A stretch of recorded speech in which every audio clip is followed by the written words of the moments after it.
We, as women, have an innate biological desire to know more about our reproductive health and our fertility. We have been starved about information about our bodies because, for the most part, it doesn't exist. And when you think about all the aspects of our lives that are impacted by our health, that we have so little understanding into, and the tools that aren't really available to better interrogate our own personal health, we have a long way to go when it comes to communicating about women's health, because so much of it is still considered dirty or a taboo. But I think it's around normalizing but also rebranding the power of our bodies and not creating shame around the use of certain terminology and words. Hello and welcome to the Health Tech Podcast. How are you doing? I'm very well, thank you. Excellent. What have you been doing this morning? I had another podcast, actually. I'm fully aware you had another podcast. Which podcast was it?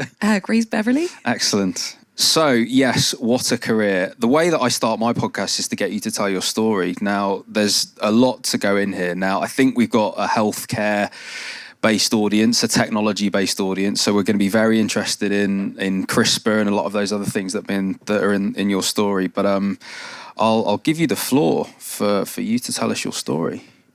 Thank you. I can't see anybody because the lights are so bright.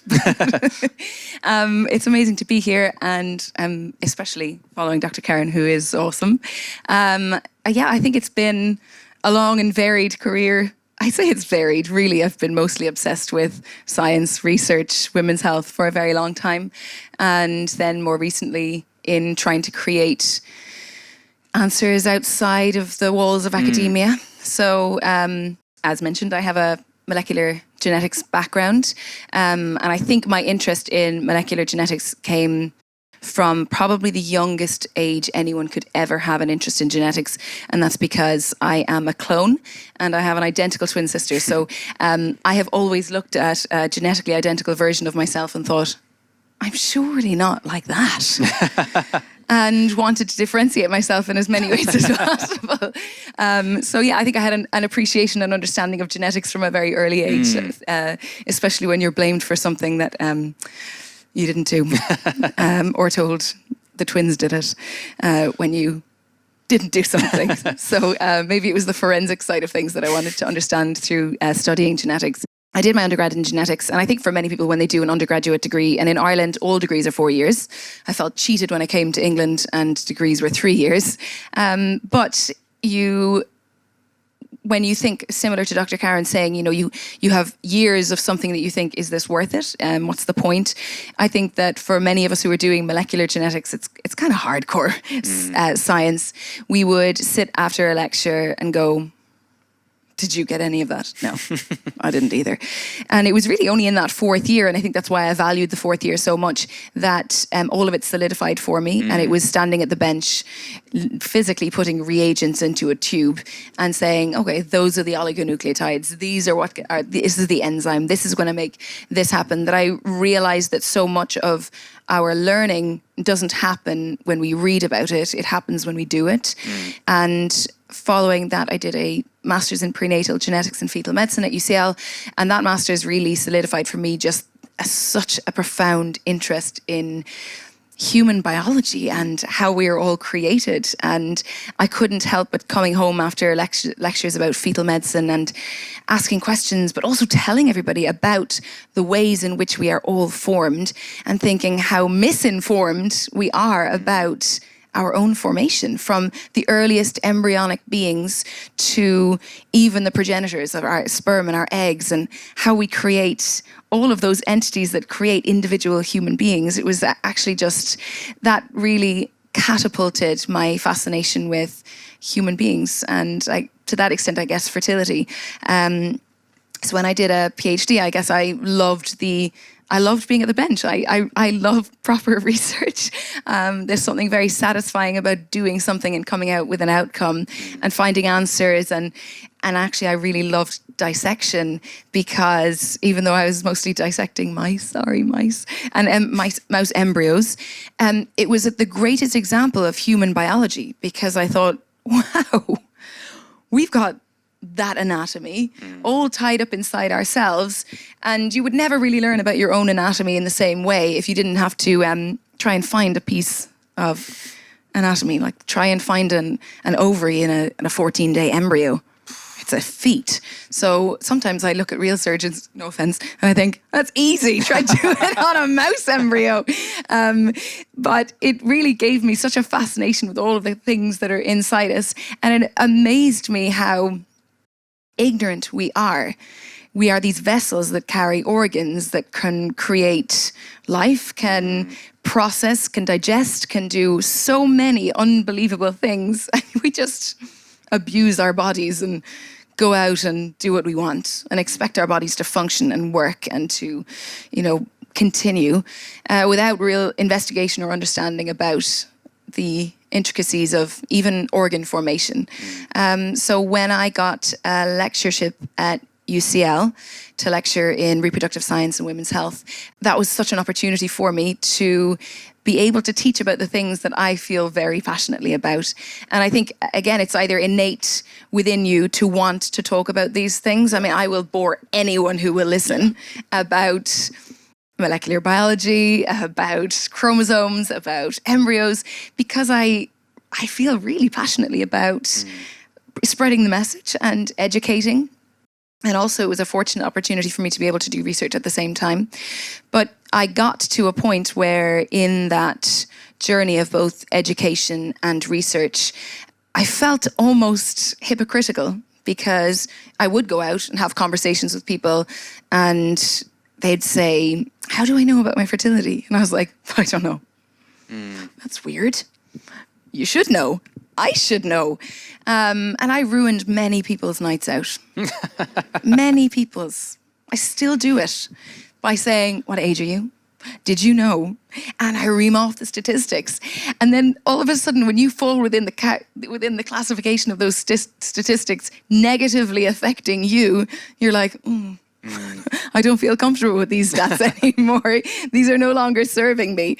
And thinking, at every conference I was at, there was this devastating graph that showed as you age, the number of eggs that you have and this cataclysmic decline after 30.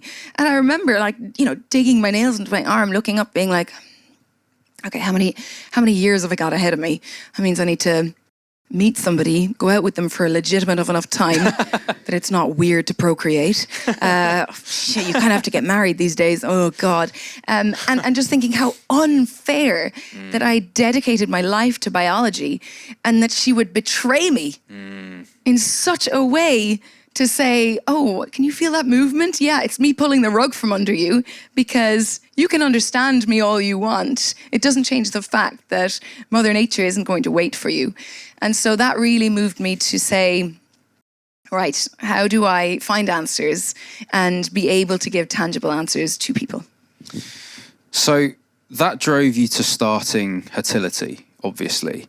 And I think for lots of people in the audience or listening later to this podcast, they think about potentially starting a health tech company, but having absolutely no idea where to even begin. And obviously you coming from academia, it's not obvious to you how to then start a biotech company that then looks at various biomarkers and helps people with all the various ways that you do. So with this passion, this unbelievable passion, must come this resentment for the system. Also, I've heard you speak about this before, like how you were arguably the most informed person about this bodily system and yet couldn't get the most basic of information for yourself. So with this drive, with this understanding of, hey, there's a gap here. If I'm the most informed person on this and I just can't... I'm not the most informed person. I mean, you're quite informed based on that background, I'm not going to lie. But how does one then go and even think about starting a health tech company to solve the problem? I think like many of these things, it helps to not know, because I think if you were to know what you know after you've done it, you'd never do it. Yeah. But when people say that you need a certain skill set, that you need a tech background, a biology, or not even a biology, a business background, they tend to overemphasize what is important when it comes to starting a business, any business. And actually what is the most important thing is the drive, determination, and inability to be killed. And Keeps coming up, that, doesn't it? It really does. It's like it really does, because it's so like the tenacity, but also sheer belief in what you're doing is what you need. And in a strange way, I often heard people saying, well, if you do a PhD, you become too pigeonholed down the one track. And actually, there's a lot of similarities in academia and in research in business, because you are proving a hypothesis, begging for money, presenting your findings, and hoping that someone believes you. Yep. And to me, I think that all of the skills that I acquired doing a PhD and presenting and lecturing and teaching, they're all the same thing. It's about distilling a message in a way that conveys that people understand what it is that you want to do and therefore follow you and join you. We actually started in a similar story to the pancreatic cancer. We started I applied for a grant and I got this Innovate UK grant to develop predictive algorithms for gynecological pathologies. Don't try say that when you're out. But essentially what I had intended from this was to say, okay, many doctors that you speak to say that we are people who look for pattern recognition, right? You see one patient with this and another patient with this, and then eventually over the lifelong career, you'll really start to learn these differences. And we categorize these differences and we make international diagnostic criteria and guidelines that people are saying, okay, looks like this, sounds like this, feels like this, must be. Yeah. And actually, when it comes to genetics, we have a far more data-focused approach, because we have a genome that we can search in, and we can say that when we're looking for the root cause of a genetic illness, we'll search the entire genome. And we'll not just search the entire genome of an individual, we'll do so for all of the individuals who have this same pathology. And we'll say, what are the similar things that we find within these individuals? In other words, can we find the root cause, the same mutation, the same patterns of mutation? And so for me, that was a very logical way of looking for answers about biology or pathologies. And so I found it incredibly frustrating that as a molecular geneticist, using amazing tools in the laboratory and realizing we have cutting edge tools and solutions and in fact cures for some of the rarest of genetic conditions, and then looking to women's health and you're told it's just very elusive. And I say, it affects 1 in 10. Well, it's not elusive. You should try the rarest of rare condition. That's hard to find an answer about. And what it made me realize was that it made me lose faith in, again, all of these enterprises, all of these entities, all of these governing bodies that in fact may on the public sense be serving a purpose or a greater good, but really are self-positioned, self-motivated entities that aren't actually interested in looking at things from an analytical perspective to say, actually, this makes a lot of sense. And so when we got this grant to recruit women in clinic, to look for symptoms, lifestyle factors, blood work, actually the biggest flaw about recruitment in a clinical trial is, number one, that it's slow. Number two, that you're approaching individuals who are already sick and probably a little bit apprehensive. It's strange to think that at the start of this trial, I was trying to think of my most approachable student. And I thought, well, she'd be good to sit in a waiting room and approach people. She's not really someone who's going to offend anyone. She's not too timid. And thinking, how wrong is it that we need to think of all of these things? But of course you do. And so, fortunately and unfortunately, lockdown hit just as we got all of our ethics approval. And if anyone's gotten ethics approval, you'll appreciate that's probably the hardest piece of food to digest. But it meant that we couldn't recruit in clinic because the NHS shut down every single non-essential clinic. So which do you think fell under that category? Every single gynecology clinic, barring colposcopy, so suspected cancer, was closed. And so that just put a nail in the coffin, or so we thought. And so we put together a very basic website trying to recruit women, saying, are you interested in learning about your reproductive health and fertility? And in a really short time had 7,000 women register their interest. And so it was just this crystallizing moment to say, maybe this isn't just me who has been haunted by the textbooks and the statistics, that this might just affect me, but that we as women, have an innate biological desire to know more about our reproductive health and our fertility. So you put a website up and 7,000 women get in touch. What did that tell you at the time, or what did that confirm to you probably at the time about how women were looking for answers? That there's nowhere to turn. That even when people would ask me, where do I go? I would feel like I was shortchanging them, and in fact sometimes insulting them by saying, you can either go to your GP, who hasn't been trained in women's health, who actually will not refer you for testing unless you have passed the following criteria. You need to be in a same-sex relationship. You need to have been actively trying to conceive for 1 year or 2, depending on your age. You need to have had consecutive miscarriages in order to qualify for testing. Otherwise, it's prospective testing that isn't worth the NHS's money. And they don't even then screen very well-renowned biomarkers for fertility because they can use 2 other surrogates that are cheaper. And so the other alternative was that you would go privately to a fertility clinic, which in its very essence, has both psychological and financial barriers too. Even when I would go to a fertility clinic to pick up sperm or embryos for research, I would stand in the waiting room being like, it's not me. It's not me. I'm a scientist and I'm here for scientific reasons. And I thought, I shouldn't have actually think that in myself. I just felt I'm too young to be here. And actually realizing that you shouldn't have to go to a clinic to understand some things, especially when a clinic is going to say, great, let's put you through fertility treatment. Your egg reserve is good, let's freeze your eggs. Your egg reserve is bad, let's freeze your eggs. There was no troubleshooting that was going to be done in a fertility clinic to better understand what are the things that you could do to improve your chances of getting pregnant. And so it was that middle ground of being accessible, affordable, but also thorough that I wanted to create with fertility. I've heard you say before that we need an information revolution here. So what's the value of women becoming more educated? Oh, God. What's the value of women becoming more educated? Jesus.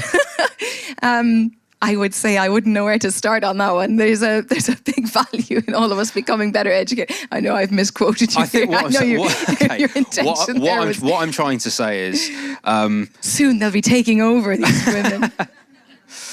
I guess I'm saying that I've heard you speak about the fact that let's put it this way. The Royal College of Obs and Gynae said a long time, well, not even that long ago, really, when you think about it, that if you're 27 years old, you're considered to be a geriatric mother. The world moves on.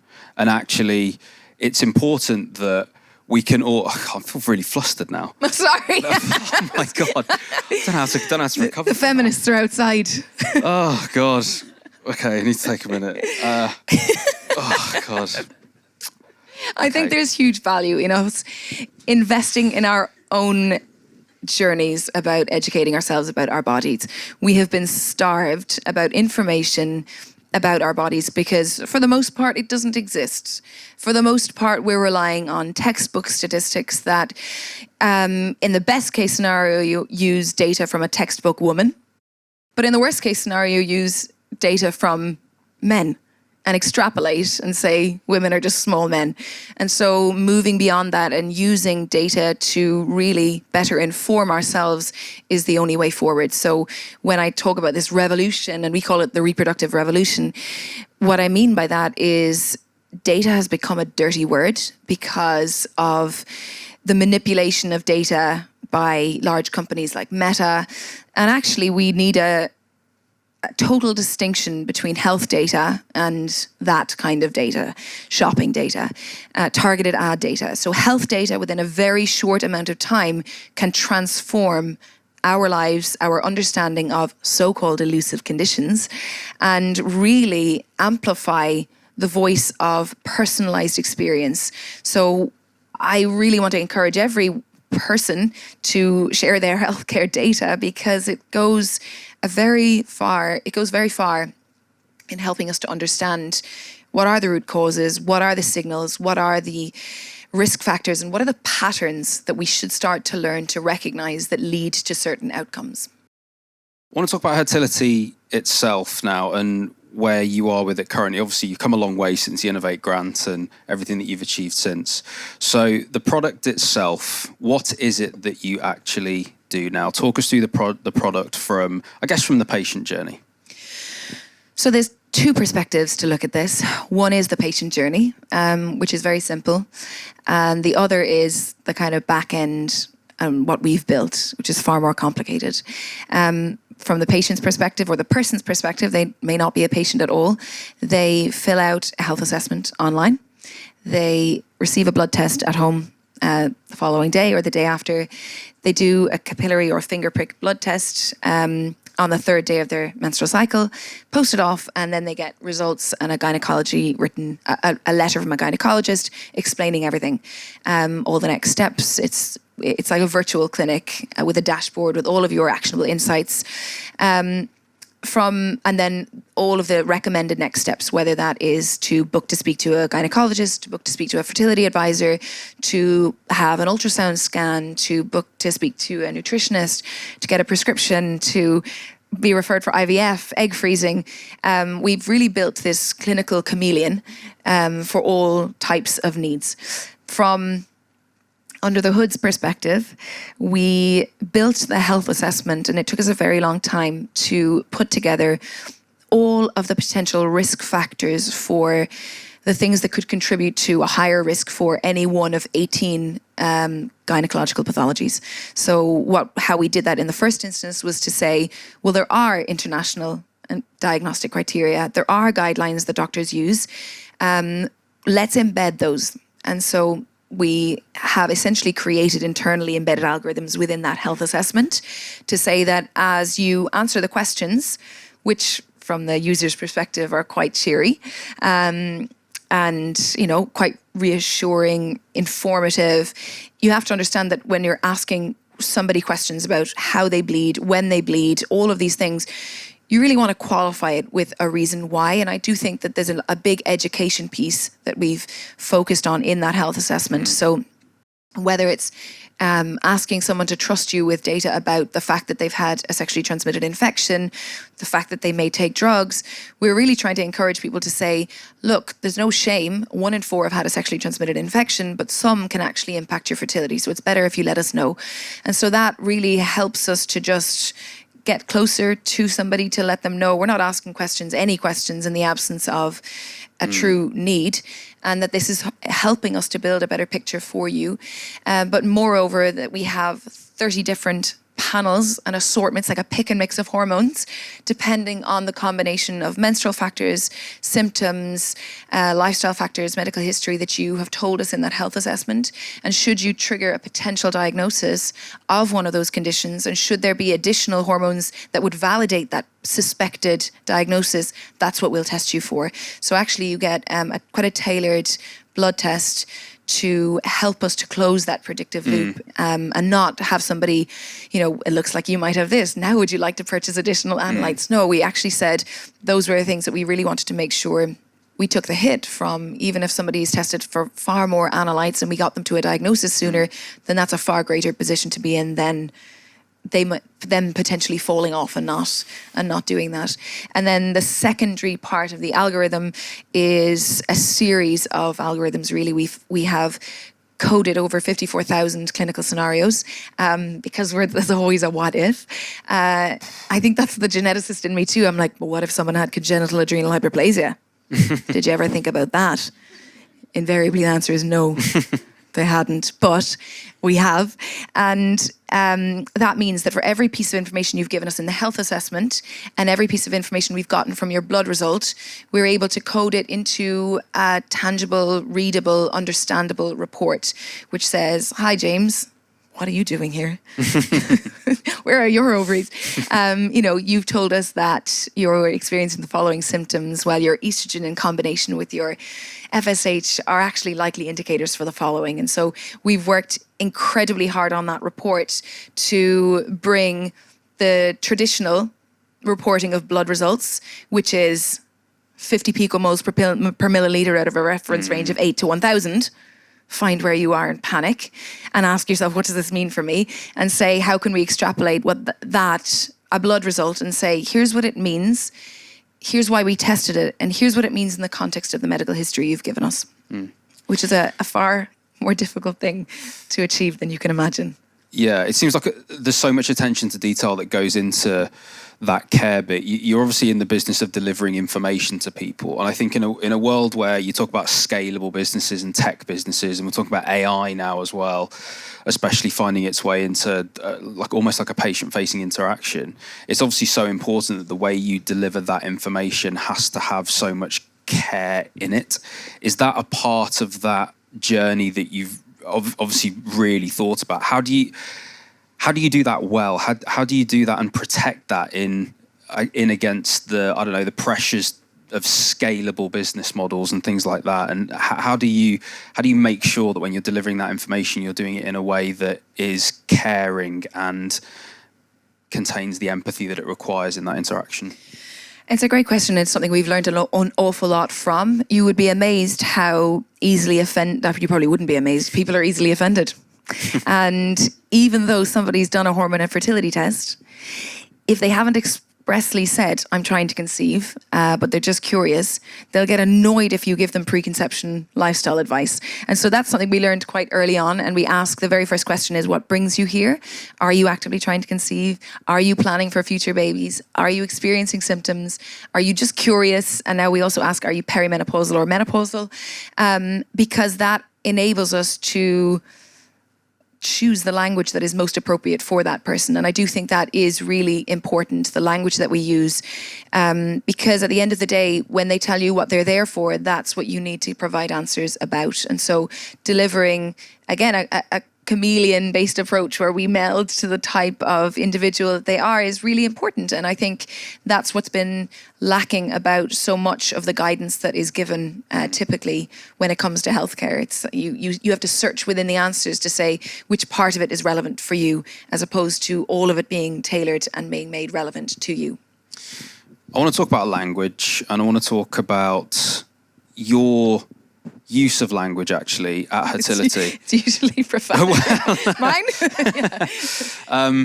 I think language can be one of those things that can be incredibly empowering. It can help with more of us having conversations about certain topics. And I think one thing that your company certainly does well through the marketing campaigns and things, which I'll come on to in a little bit, but also the way that you guys even name the rooms in your company to just destigmatize some of these words. Do you want to talk about how important you think language is if we're going to really change a paradigm for women to be more empowered to talk about their health and where they are in their fertility or reproductive journeys? Absolutely. I think it's the most potent either weapon or antidote by using language appropriately and helping people to understand things. You can obfuscate truth and obfuscate so much meaning by not thoroughly communicating. And we have a long way to go when it comes to communicating about women's health, because so much of it is still considered dirty or a taboo. And there's a lot of evidence, even in medical anthropology, to say that even in medical textbooks, the subtle undermining of women's health and women's bodies, even down to describing menstrual fluid as menstrual effluent or waste. And yet we would describe the abundance of ejaculate. And you'd say, oh, I mean, even if you're to compare two cell types, you'd say there's the 60 million sperm per milliliter. The sole egg, the woman only produces 1 egg per month. But the egg is very efficient, therefore, and needing 60 million sperm per milliliter is pretty... I mean, those guys must be pretty bad at their job if they need so many of them to enter this queen. And also the fact that the egg is the largest cell in the body. The sperm is the smallest cell in the body. The X chromosome, of which we have 2, is the largest chromosome. The Y chromosome, have you seen it? 78 pathetic genes on this thing compared to 2,000 on the X chromosome. And yet... I'm feeling quite inadequate. I know, there you go. Good. Great. A man already left, that's my sign of success. It's my sign. I'm like, see you later. I didn't even get into the anatomy yet. But I think it's around normalizing, but also rebranding the power of our bodies and not creating shame around the use of certain terminology and words.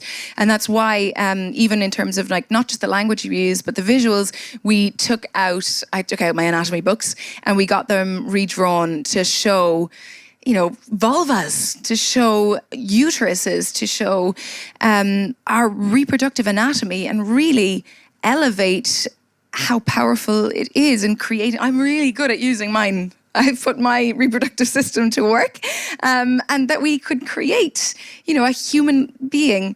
And yet we say, she got pregnant. What?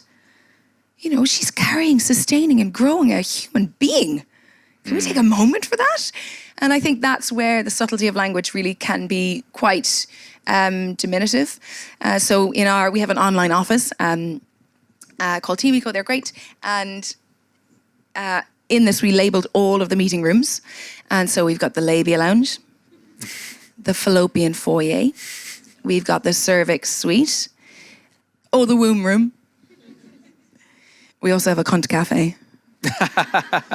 So anyone, if you're in there, it's for a reason. Don't be one of those guys. Go get yourself a coffee. You know what I mean.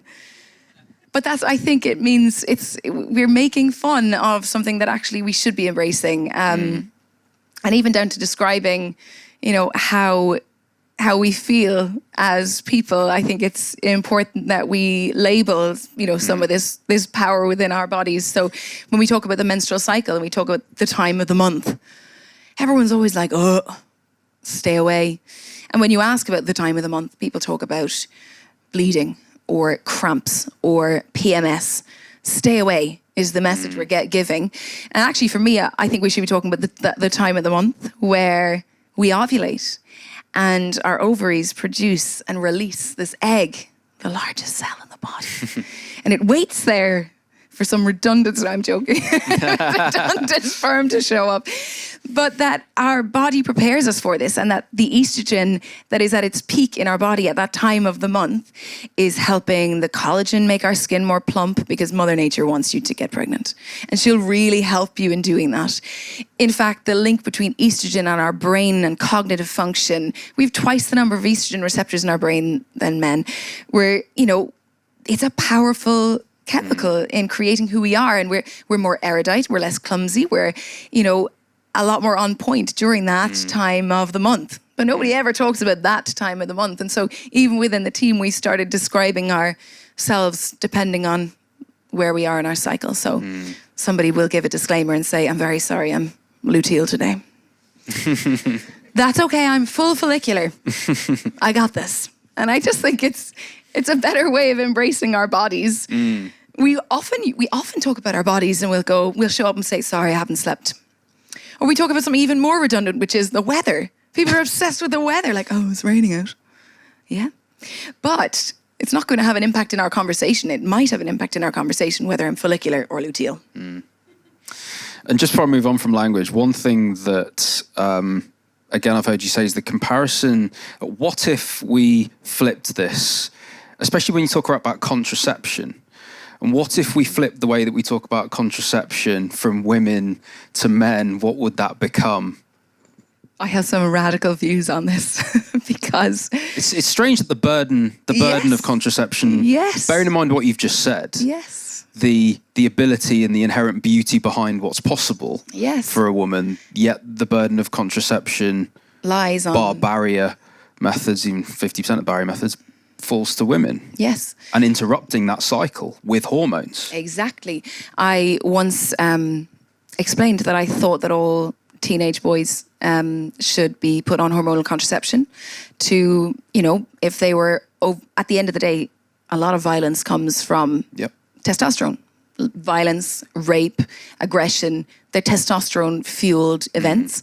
And I thought, well, we should put men on hormonal contraception to suppress their testosterone. And my partner said, oh, but wouldn't that really fuck them up?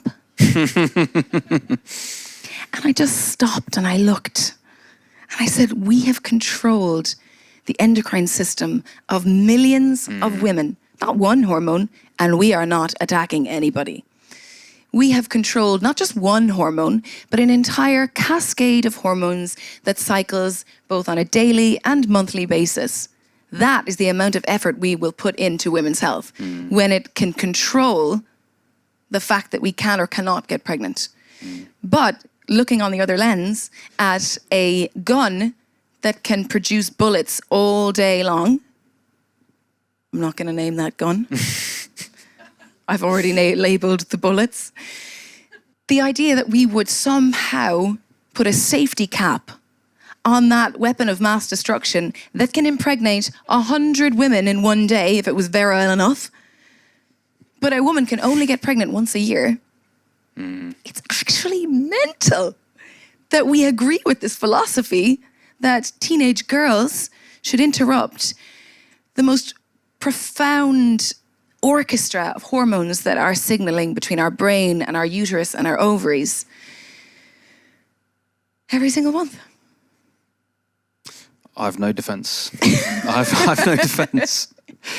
And I enjoyed when you said essentially the campaign around ejaculate responsibly. Yes, there's an amazing book. I can't remember the name of the author, but yeah, she has written a book called Ejaculate Responsibly, and that is a lot more of a public health message than anything else. Imagine we had conversations with teenagers and we explained to them simply the process of ovulation and the fact that actually only once a month we can get pregnant. I think that would be such a more progressive conversation between two people than actually not just boys and men, but women too, thinking they can get pregnant at all times. There's this fear that we can get pregnant at all times, but actually there's a small window in every month that we can get pregnant and that's it.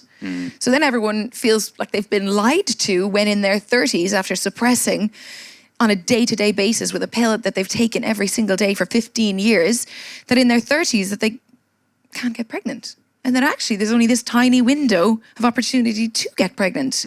It's like the biggest lie ever. And this is obviously the window that you're often helping with fertility, right? And the more information, the better, the more data, the better. And I know how passionate you are about personalization over standardization and the requirement for so much data and the frustration that so much investment goes into 10-minute groceries when at the end of the day we have this incredible opportunity to really change fertility for so many people. And actually that's obviously the move that you're trying to make. You're trying to attract investment into what you're doing. So can you talk to me about fertility, the collection of data, how this relates to personalization, and I guess what you envisage for the future? Is it a future whereby people are getting blood tests throughout their life so that they know their baselines, that you want to continue testing so that people are more aware of themselves? Is that the vision of the future that you have? And if so, how are you getting there? I think we will look back on this time where we didn't have information in our hands about our health and think of it like we did with our lives without mobile phones, where if you missed the bus and you were planning on meeting someone in town, they were going to wait for you. And it's almost inconceivable now to think how we would get by without the tools that we have just in our phone. I'm a bit directionally dyslexic. I use my map to go everywhere. I follow a blue dot. And that's a lifeline for enabling a life that, gets us everywhere.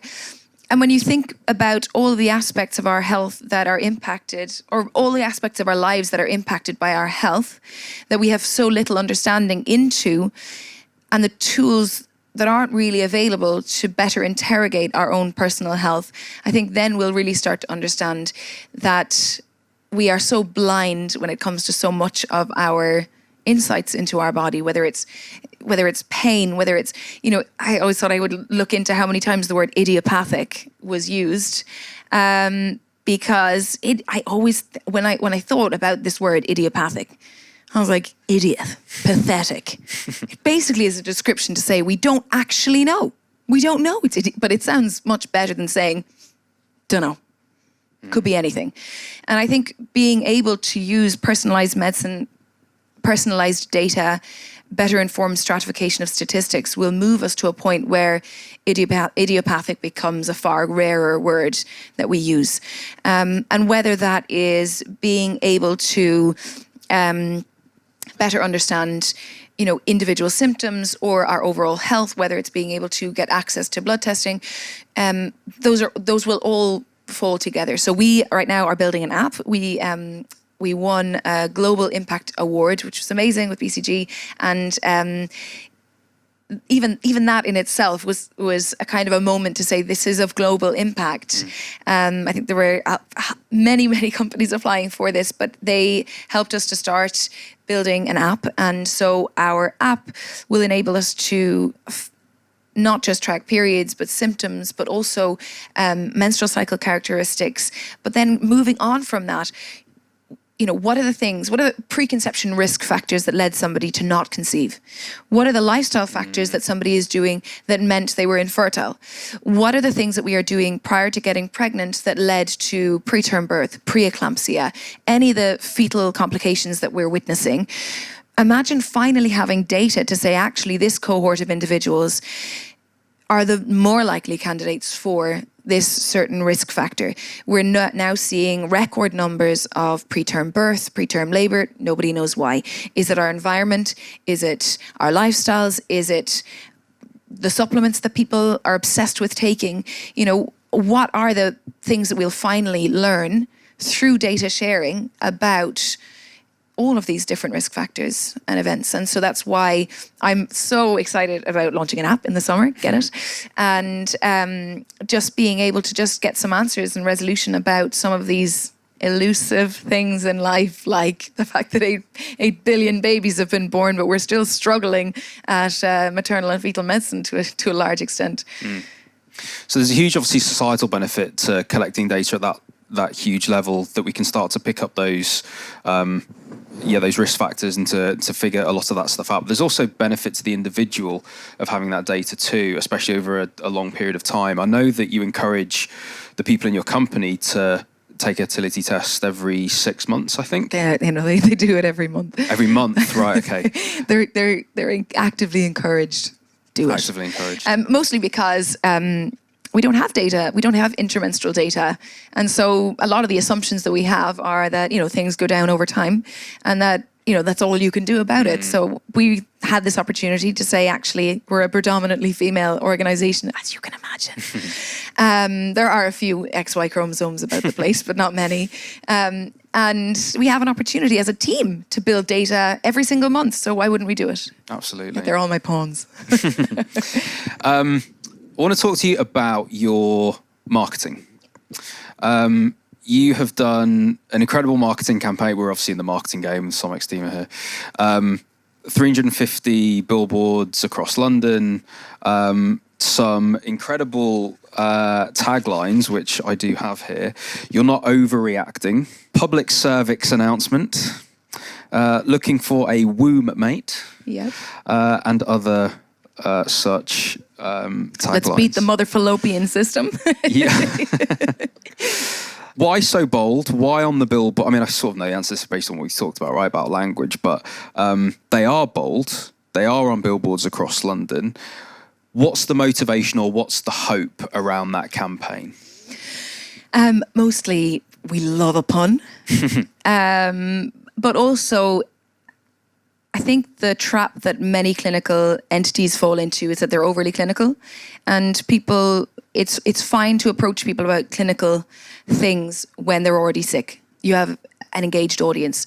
But for the most part, infertility is a silent epidemic, and people don't know and will always assume that they're not the 1 in 6. And it is 1 in 6 individuals that are infertile. So being able to capture the people who would never even register that they fall within that category, and actually just pique an interest that fertility and reproductive health matter to you irrespective of your need or biological want for children, that actually our hormones dictate our mood, weight, skin, appetite, sex drive, almost every facet of our lives. And so engaging in those very potent things might need a little bit more work than, showing a picture of a baby being like, want a baby?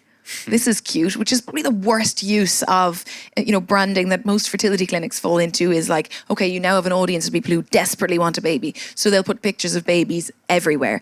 And people don't identify with that. People identify with a bit of humor, something lighthearted, and we've managed to not piss anybody off with it, which is amazing, given today's woke world. And I think it's just, it means that it's a little bit more empowering to say the Fempire strikes back. I love that. You work with your twin, your best friend, Deirdre, who has a legal background. Yeah. You are co-founders with very complementary skills. What's it like working with Deirdre? Honestly, it's awesome.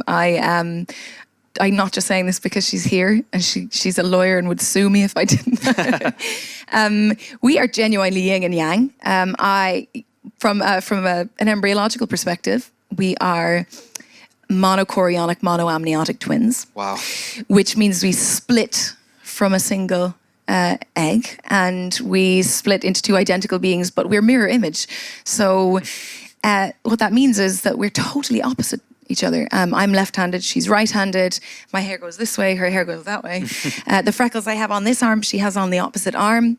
And I am obviously, if I'm left-handed, it means I'm right brain dominant. And she's right-handed, so she's left brain dominant. And those actually, I really think, have a big impact in our personalities, in our the way we convey ourselves, and also our interests. I mean, it's quite interesting that, there's many a time that she would look at what I do and she goes, I don't know how you do that. And I will look at her and say, I don't know how you do that. But it means that we are constantly back to back facing two different sides, and we will always see two different sides.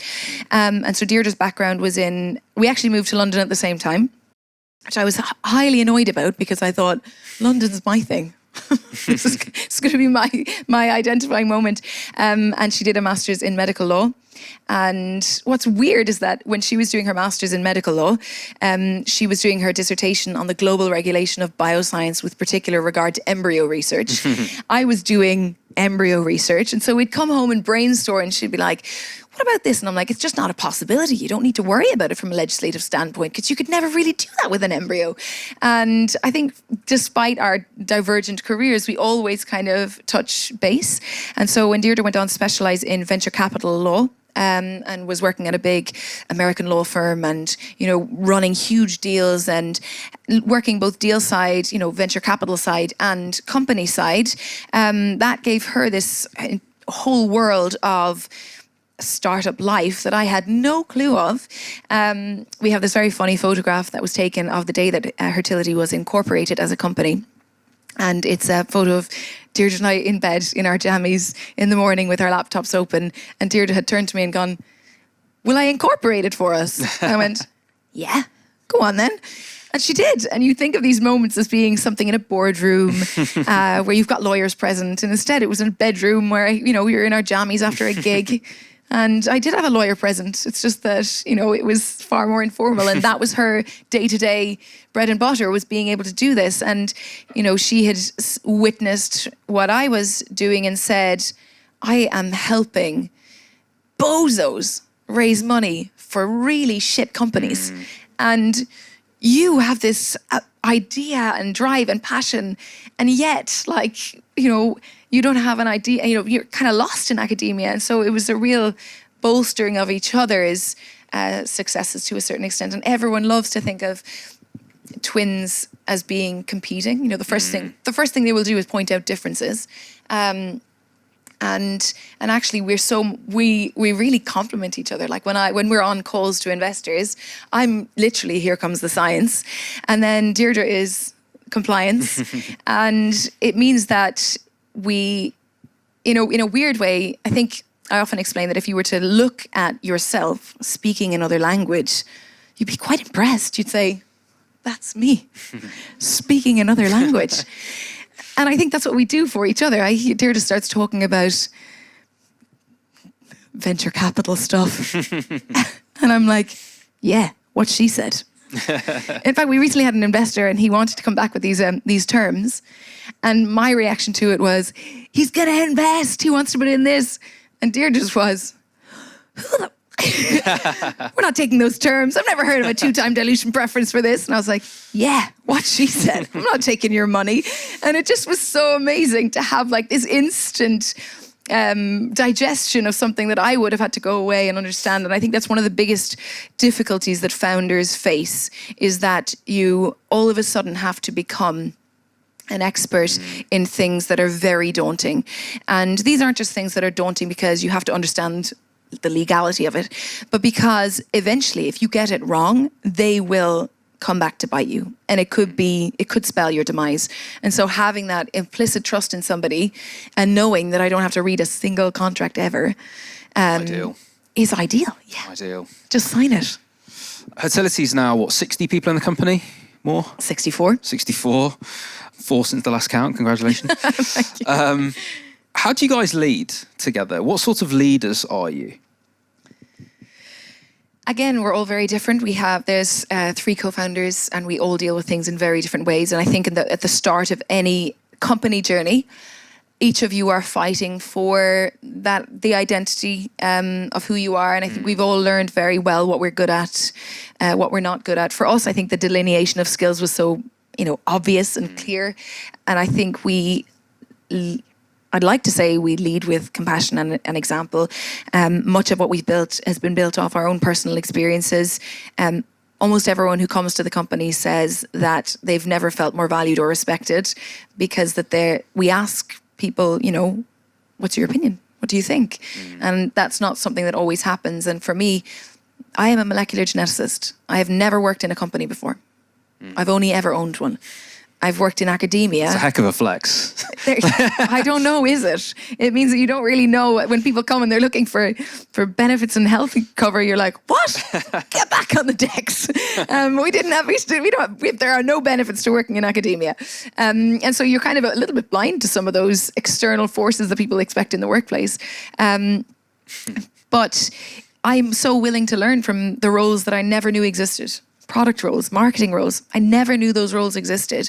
And so, I will say to people like, what do you feel we need in this situation? And I think it means that I'm constantly learning. Sometimes now I use language and acronyms around LTV and CAC. And I'm so disappointed with myself at the corporate bastard I've become. I don't think you are. I think there's enough other language in there that kind of makes it palatable. So I think you're okay. I wanted to end, Helen, with a story about your users. The most popular time for people to access your website is between 9 p.m. and 2 a.m. That tells us a few things. It tells us that you are putting out information that people are consuming at a time where they're lying in bed and they're scrolling. They maybe start at 9 p.m. and they might be scrolling until 2 a.m. It's sort of a double-edged sword that I heard you talk about on another podcast. I was thinking about it. I think it's double-edged for me in the sense that you talked about that's when people's demons can catch up with them and they start searching for things. But I think it's also they're going to you. They're going to a place that you've built that has the right information. And actually, if people's thoughts and thoughts of the future and perhaps demons are catching up with that point, I guess at least they're coming to you for it. So you must feel an immense pride at that, despite obviously the nature of it being people perhaps worried and looking for answers. But I don't know, can you talk to me about how that makes you feel? I don't see the downside to it. I see that in our very busy lives, we make no time for ourselves or our health. We work extremely busy jobs that no longer can be left at the desk. I'm still at the bench at 5 p.m. where you go home and that's it. We carry our work emails, we carry our work commitments, whether it's getting requests on LinkedIn, whether it's getting emails at all stages of the day. And so we are absolutely polluted in our ability to think about ourselves and our health. And it's never been easier to distract yourself from your own worries about your own health. It's never been easier to ignore your own body's innate callings to say, help me, I'm struggling. I did it today. I ignored it. I muted myself.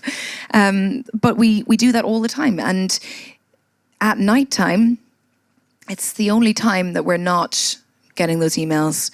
We are alone. Nobody's talking to us. Even down to, people on the tube, people listen all the time. We are never bored. And boredom is a very powerful thing. We are never alone. We never have time to think, reflect, regret, manifest, wonder.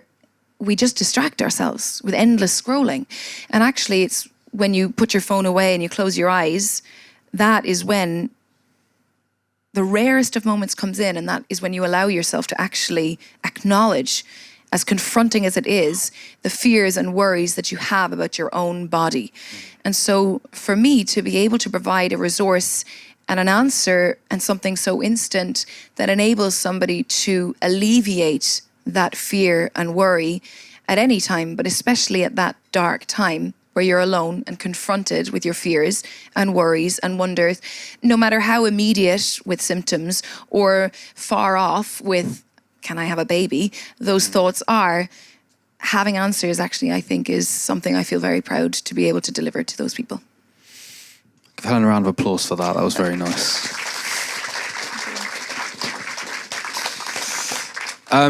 Helen, thank you. It's been a pleasure. Thank you for Hertility, for Jessica and I using Hertility, for your honesty, for everything that you're doing. I think particularly around language, actually. I think the way that you talk on all the podcasts that you do and the presentations that you do, I think you are achieving what you're setting out to do. You are allowing people to talk about these things. I think it's great. And yeah, I just think it's wonderful. So thank you. If people do want to either get in touch with you, I know they can chat to you now, but if they want to get in touch or learn more about Hertility, what's the best way for them to do so? Our website, www.hertilityhealth.com, has so many years, evenings, weekends worth of information, resources, and also access to care. So yeah, I would head to Hertility and actually just follow us on LinkedIn and Instagram. It's amazing that a silly metric like that is helpful to what is actually a small business that started in our bedrooms a few years ago. Some people still think of us as being they think because of the billboards, that we're a big company. We're not. We're a small company with hard-working human beings that are paddling furiously to try and deliver what we do. So just showing support in that way is the best way to really just spread the word. Round of applause for Helen, everybody.